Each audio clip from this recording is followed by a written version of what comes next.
on dirait une maquette, mais non, ce sont des vrais châteaux. Oui, comme un lotissement de palais, tous identiques. Il y en a 732. Ce village est sorti de terre en Turquie il y a près de 10 ans, mais personne n'y a jamais emménagé.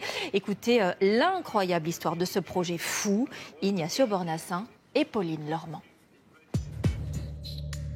C'est l'histoire d'un conte de fées qui a viré au cauchemar. Bienvenue à Burj Al-Babas en Turquie, le seul village au monde peuplé de châteaux fantômes. Nous avons roulé de longues heures pour venir ici. Burj Al-Babas est caché au milieu des montagnes à l'est d'Istanbul, entouré de barbelés longs de plusieurs kilomètres. Hello. Bonjour. Vous parlez anglais? You speak English? L'endroit est gardé. Nous avons dû parlementer longtemps pour pouvoir entrer. Ça fait déjà plusieurs minutes qu'on roule. Que des châteaux à perte de vue, certains totalement construits, d'autres totalement laissés à l'abandon.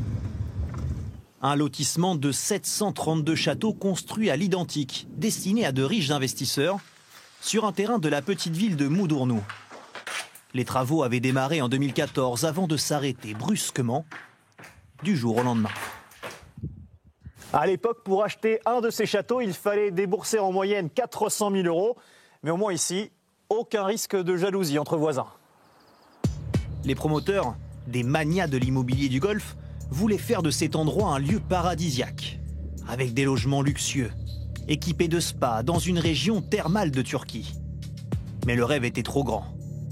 Salaires impayés, violation de normes environnementales, crise politique et économique en Turquie, pandémie de Covid-19, l'entreprise fait faillite en 2018 et laisse derrière elle une dette de plusieurs dizaines de millions d'euros et un champ de ruines. Je n'ai jamais vu un endroit comme ça.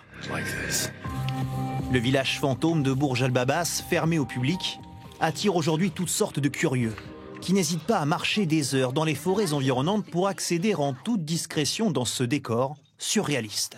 C'est impressionnant. Nous avons pu joindre un avocat qui représente les acheteurs de 200 châteaux.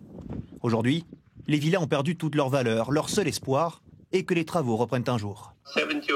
En vérité, 70 à 80% du projet est terminé. Il pourrait être finalisé en très peu de temps.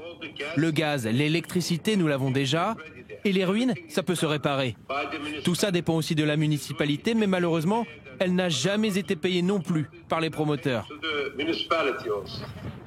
En plus de sa faillite économique, le promoteur immobilier impliqué dans des affaires de corruption a récemment été placé sous le contrôle d'un fonds d'État turc, qui n'est pas pressé non plus de redonner vie au conte de fées de Burj Al-Babas.